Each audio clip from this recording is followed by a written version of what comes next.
Gregg Doyel, our last guest of the day, IndyStar sports columnist.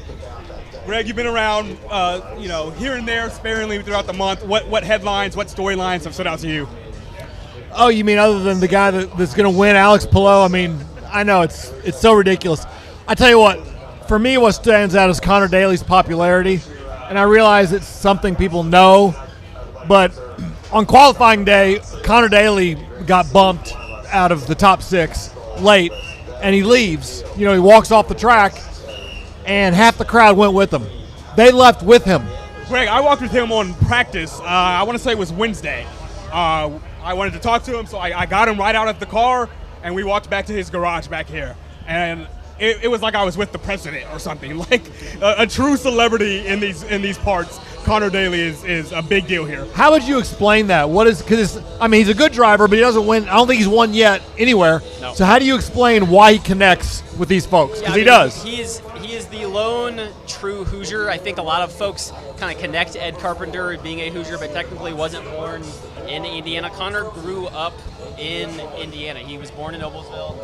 I'm a Noblesville native as well. I think that his realness, his rawness, the fact that he's been around this sport for so long, his Hoosier ties, the fact that he, I think, is so down to earth and does such a great job connecting with people either in the sport, help bringing them into the sport. I think that's how he's built such a great fan base, and I think when you think through some of the guys who could potentially win this race, I don't know that there are many, if any, drivers who would get a better response from this crowd if they were to win today than Connor Daly. Yeah, I was going to say, it reminds me a little bit. I mean, it's not a great analogy, but when Rick Mount was coming back to Purdue, or maybe coming back to Purdue 10 years ago, Matt Painter told me if Mount ever shows up here again, they're going to blow the roof off Mackey Arena.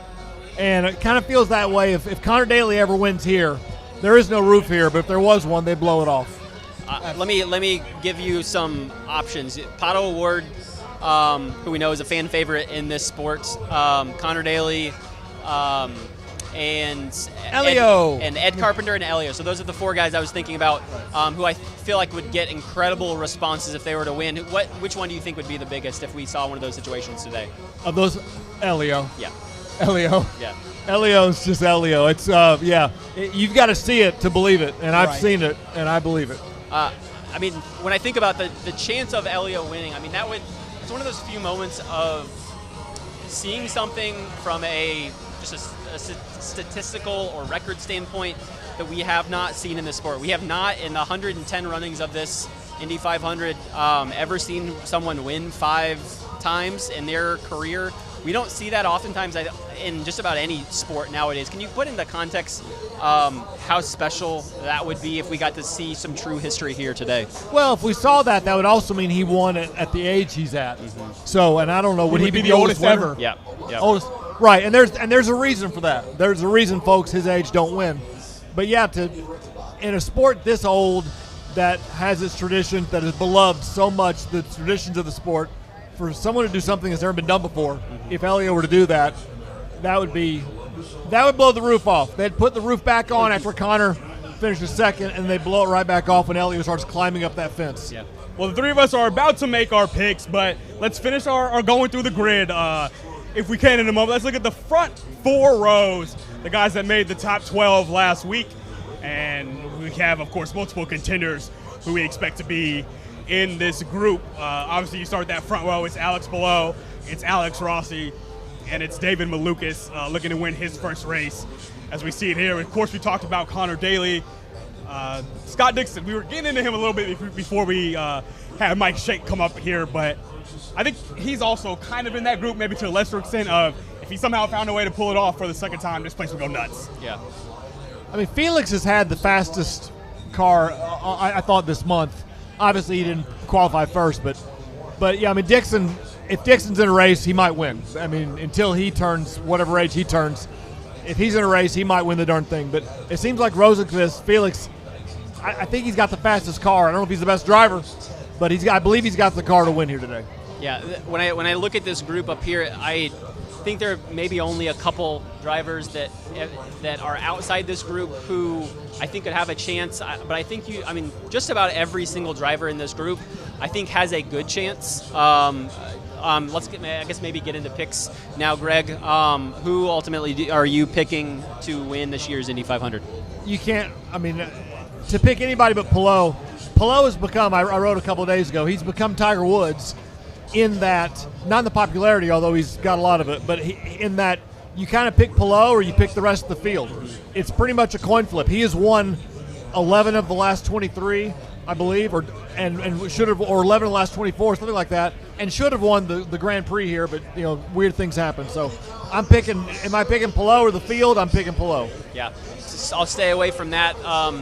I felt a little bit better about it before he crashed in practice on Monday, but I will stay with my pick, Pato O'Ward. If what Tony Kanaan told us earlier today stays true, if that car really is as good as the car that he was driving, practicing with, qualifying with, knowing all the different scenarios in which Pato O'Ward has fallen short, I expect them to stay up at the front, and I feel like this could be a day where they get things done. How about you, Zion? I'm going with David Malukas. It would be something, right, to win your first IndyCar race here. Of course, Elio did that in 2001, Rossi in 2016. I don't know, besides that, if anybody else in this century has done that as far as their first IndyCar win being here. But I think David Malukas will get it done. Of course, Elio and Rossi were rookies when they did it. David Malukas is in his fourth full season, 4.5, if you count him getting back with Meyer Shank for the end of that 2024 season. So I'm going with David Malukas. I think it's quite the storybook for him, coming back from injuring his wrist and being dropped by Arrow McLaren in 2024. And I think he'll be our champion. Any last thoughts from you two? Well, about Malukas, he fascinates me because he seems to be on the uptick. He got dropped a couple years ago, but he finished second here last year and is having a great year now. So he seems like he's destined to win this thing. The question is it today or not? Yeah, we've seen that Team Penske team win twice with Joseph Newgarden in 2023, 2024, but had some down years. It's really interesting to see now that they're back strong again this year, that it seems like Malukas has kind of taken up the helm in his first year with Team Penske. I wouldn't count out Joseph Newgarden. I probably wouldn't count out Scott McLaughlin either. But that, not only David, but the team behind him has felt the most consistent. And when you look at where he's starting versus where Joseph is starting this year, someone you definitely have to keep an eye on. And though I know he hasn't won an IndyCar race yet, I think we could very well see that here today. Well, today, for updates throughout the day, of course, you can head to IndyStar.com. We'll have a weather blog. If something happens there, you can find it there. We'll have, of course, a race live blog, and then stories throughout the day about what actually occurs on track. If you're here at IMS somewhere tailgating and watching us, go pick up a special section at any merch stand. You can find it. If you're in town, go pick one up as well. We'll have the stories of the day for sure between us three, our intern Jessica Garcet, Josh Haran, Dana Binsbo, everybody here. Full on, all hands on deck, news side as well here for IndyStar. But for one last time, this has been Pitt Pass Live. Happy race day, everybody, here from IMS.